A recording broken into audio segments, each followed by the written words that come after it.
Okay, it's week 14 of the college football season, and before we get started, we want to wish everyone a very happy Thanksgiving. Let's find out a little bit about Rivalry Week this week with James. Let's take it away, James.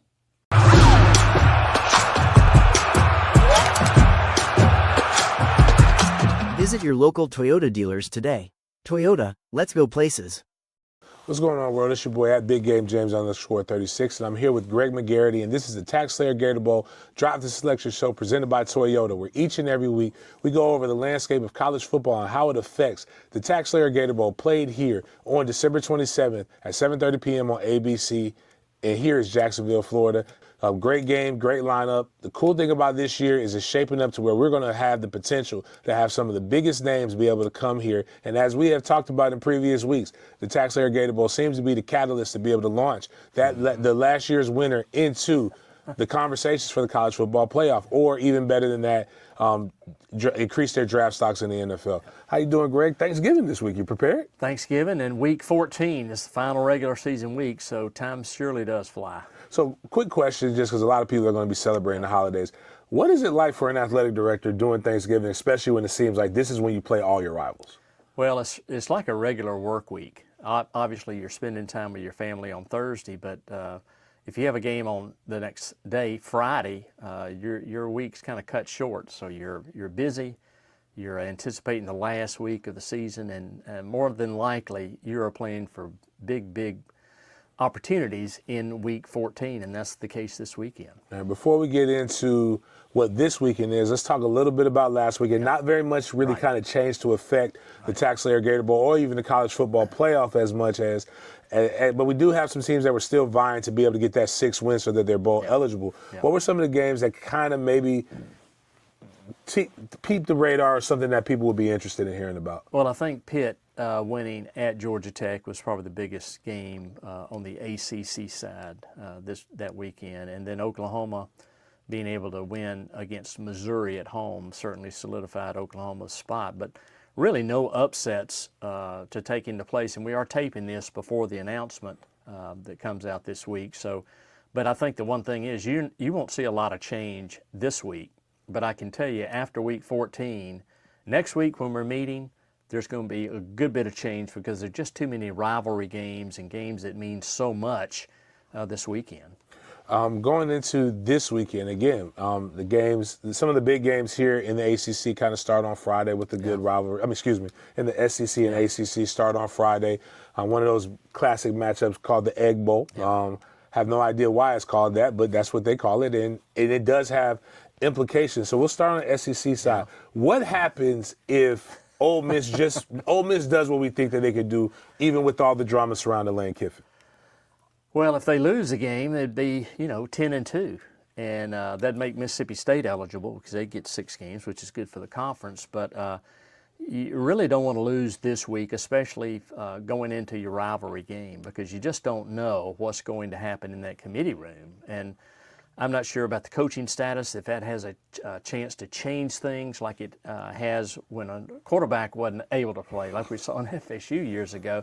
So a lot of unknowns, but certainly, and that's the first game on Friday at noon. So you'll know a lot at the end of that game. And then the Georgia Tech game, you've got Texas A&M at Texas, Auburn hoping to become bowl eligible, maybe knocking off Alabama at home. Those are the games really to keep an eye on, not to mention Vandy and Tennessee is a huge game right there for both schools. Vandy's got a chance to win, more games than they've won in quite some time and have a great year. But same thing on the ACC side. You've got Clemson, South Carolina. I know that doesn't affect our game, but, probably the biggest game is going to be Miami at Pitt. And if SMU wins, they play the last game of the night. It starts at 10:30 on Saturday night at Cal. If they win, they're in. If Virginia wins, they're in the ACC championship game. I don't want to get into a lot of scenarios if one of those teams doesn't win, because there's so many teams that are close-knit, and it'll certainly come down to the tiebreaker if those two teams don't win Saturday. And just one thing that we've kind of put people on alert to, if the status quo stays the same with the SEC and the teams that win that we think are going to win, they could not have enough bowl eligible teams to meet their criteria. Yeah, there'd be 2 bowls that probably would go dark if we stay with 5 teams not playing in the college football playoff and eligible to play. Certainly, if Auburn wins, like we said, if Auburn wins and Mississippi State wins, that's not only going to make them bowl eligible, but it's also going to cause chaos, which we'll see in a minute on the teams that are in the college football playoff. Well, let's see what the teams are in the college football playoff based upon what our expectations are. There won't be a lot of movement there because a lot of those teams didn't lose unless they flip-flop some of the teams because, like we said, nobody lost, and Notre Dame had an impressive victory. The first team out is going to be really important. Does that flop at all? Utah had to really struggle to win their game the other night. So I don't think you'll see a lot of change. But needless to say, after this weekend, I would expect there to be some changes on that board. But for this week, I think it's going to be pretty calm. For great things for ratings, we'll still have Miami there at 11, so that continues to cause controversy. But a lot has to go wrong, and a lot of chaos would have to happen for Miami to be in that situation, considering that Notre Dame takes one of the ACC spots, ACC champion takes the other one, and Miami does not get a chance to play for the ACC championship. Now, going to what everybody's listening to for the most exciting bowl game in bowl season, which is the TaxSlayer Gator Bowl, played at 7:30 p.m. on ABC, but you're going to have your butts in seats because you got tickets. Let's talk about what we have over here on the ACC side. Obviously, out means these teams don't have a chance to be bowl eligible, or it's not looking like they're going to be bowl eligible. In means that based upon what we're predicting, all of these teams should be in based upon current things. But talk about to the left, how you kind of have this divided to where it can make it easier for the viewer. Well, the premium pool, which we participate in with 2 other bowls, they're going to take the teams with most wins. So on the left-hand side, and you can't forget about Pitt. Now, Duke can't come here, so they can't play here. And Cal, Clemson, NC State, and Florida State will not have enough wins compared to their peers. But on the left-hand side, including Pitt, 2 of those teams are going to play in the conference championship game, okay? So whoever goes up will be out of play. Whoever loses that game and whoever else is in the pool will be in play for our game. So we have a little bit better idea, but we'll have a much better idea of who's in. That list will be shortened somewhat after this weekend from the ACC side. So Miami is essentially competing to stay relevant and possibly sneak their way into the college football playoff, while Pitt is basically playing a play-in game to be considered for the TaxSlayer Gator Bowl. That's how we're going to word that. On the SEC side, we talked about this numerous times, and we just talked about it earlier in the show. Right now, the SEC has 5 teams that they look like could potentially have a spot in the college football playoff, leaving only 5 teams for the remaining bowl obligations, which leaves them 2 short. Let's talk about this madness a little bit. What has to happen essentially and even then it would be a theory, what would have to happen for them to be able to meet that obligation? Well, Mississippi State would have to win, and Auburn would have to win. And Kentucky would have to win also. They play at Louisville. So 3 teams could move up into the N category, but again, the conference is going to give preference to those teams who have the most SEC wins, who has the best record in the SEC. They're going to prioritize them on where they'd like to go. So some teams could play in. Some of those upset happens, James, it's going to affect the CFP. So some of those teams could drop down theoretically if they don't win Saturday or Friday. So this could all change, especially on the SEC side, depending on the outcome of the games and the final rankings that won't come out until the Sunday after the SEC and championship weekend. So based on just let's say the worst happens. Let's say Alabama is upset by Auburn and Ole Miss is upset in the Egg Bowl. That would leave both of those teams with 2 losses. Would they really leave a 2-loss Alabama out of the college football playoff?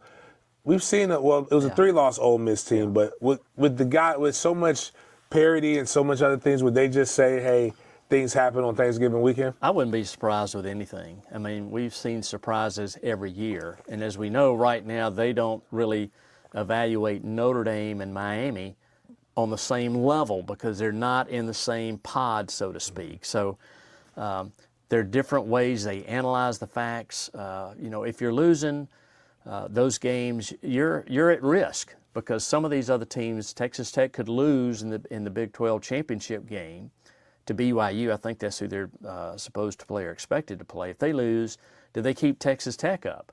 So there are a lot of dynamics that come into play. And so I think that's what it was intended to do, is generate excitement. It's done that. Generate viewership. It's done that. And heck, here we are talking about it, 2 or 3 weeks before the announcement is made. I mean, it's so much fun. Again, I see people, I understand we like the status quo, and we like the way things are, and change is the only thing consistent. But I have absolutely enjoyed college football, except for my alma mater not being very good. But the point is, it's been each week you're looking for something to be excited, and that's what makes college sports so much different than professional sports. Is the underdog wins a lot more often than they do in the professional sports world, and we have a lot to look forward to. But one thing we do have to look forward to is that we are going to have an exciting TaxSlayer Gator Bowl on 7:30 p.m. On ABC. And before you see those names on the ACC side, some of those people have never been to a bowl of this caliber. This is going to be very exciting. You see those teams on the SEC side. Those aren't just quality names. Those are names with big fan bases that travel. Once the names are set, probably the prices it'll be harder to get a ticket. But right now, you could go purchase a ticket for relatively cheap. For Greg McGarity, at Big Game James _36. And this is the TaxSlayer Gator Bowl Drive to Selection show presented by Toyota. We'll see you next time.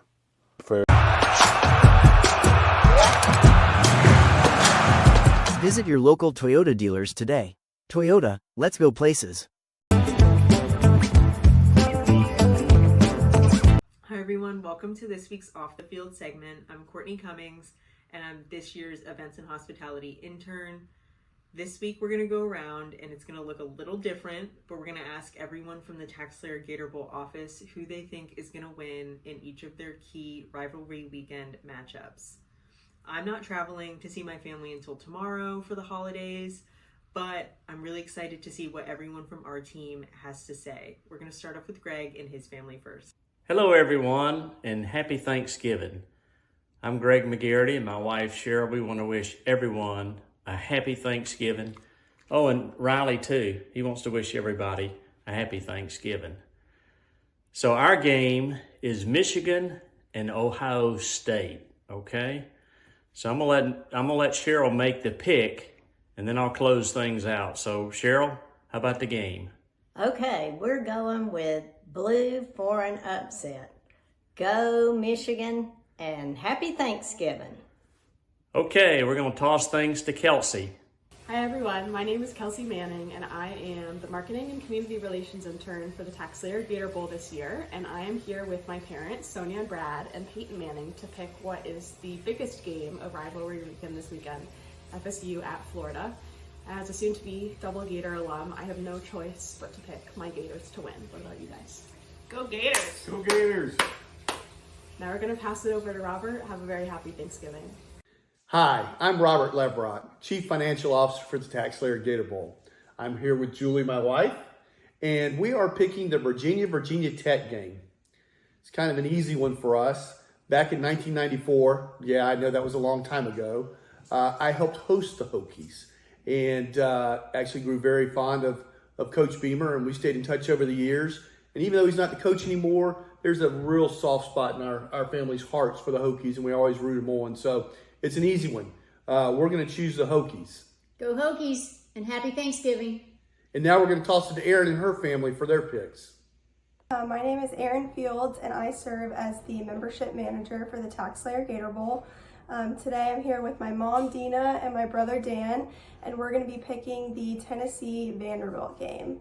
I actually worked at Vanderbilt, so I'm a little biased, but I am Team Commodores this year. I think that they have done really, really well, and I'm hoping that they're going to pull out the win against Tennessee this weekend. And I am also a little biased because of Aaron working there, but I also love the coach and what he's doing and the culture he's building, so I am picking the Commodores as well. I'm a Diego Pavia fan, so I will be going Vanderbilt as well. Well, happy Thanksgiving, and now I'm going to toss it to Jermaine for our next pick. Happy holidays, everyone. I'm Jermaine, the ticket operations and service manager. Today I'm going to be picking between Charlotte, my wife's alma mater, and Tulane. But seeing how my wife didn't want to be in this video, but had me put up this Christmas tree this past weekend, I'm going to go with Tulane. Now we're going to pass it over to Kayla and her family to see what game they're picking. Thanks, Jermaine. I'm Kayla. I am the Director of Marketing and Community Relations for the TaxSlayer Gator Bowl. I am here visiting my family in Iowa for the holiday weekend. I'm going to film in quick little segments to see who they think is going to win the Iowa versus Nebraska game this weekend. Okay, first up in the hot seat is my youngest brother, Tade. Tade, who do you think is going to win Iowa versus Nebraska? With Nebraska starting quarterback out for the rest of the year, I'm going to take the Hawkeyes on this one. The game I'm rooting for this week is Buckeyes. Go Bucks. Next up in the hot seat is my mom. Mom, who do you think is going to win Iowa and Nebraska this weekend? Obviously Iowa, because I'm an Iowa girl. I know they've been playing well, so hope they keep that momentum going as they go to Nebraska this weekend. Next up on the hot seat is my dad. Dad, who do you think is going to win Iowa and Nebraska this weekend? I think Iowa's going to win. I think by probably about a touchdown. I think they're going for 3 straight against Nebraska. So go Hawks. Last but not least is my middle brother, Trey, and I'm going to FaceTime him and his wife, Emma, and my 4-month-old nephew, Paxton, because they are not here right now, so let's hope they answer.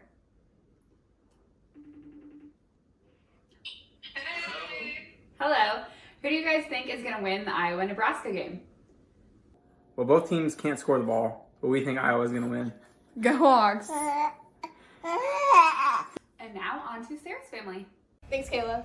Hi guys, my name is Sarah Zicki. I'm the Business Development and Marketing Intern for the TaxSlayer Gator Bowl. I am home in Satellite Beach, Florida right now with my family, my dad, my mom, my brother, and my 2 sisters, as well as our little dog, Tater. And this weekend we are choosing between the UCF and BYU game. We're a big Knight family, even though I didn't go to UCF, but he does and she does as well, and they're both alumni. And so we are going to be picking UCF to win between UCF and BYU this weekend.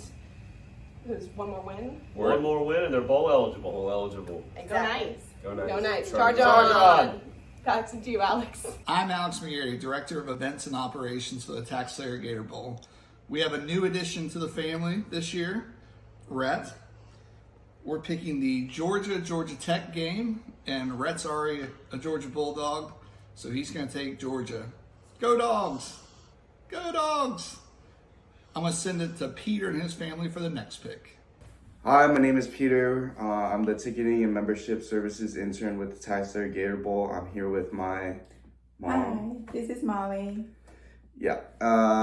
So the game we're picking this weekend is USC versus UCLA. USC coming off a pretty disappointing loss against Oregon, but I think they will bounce back, and that's why we're picking to win the game.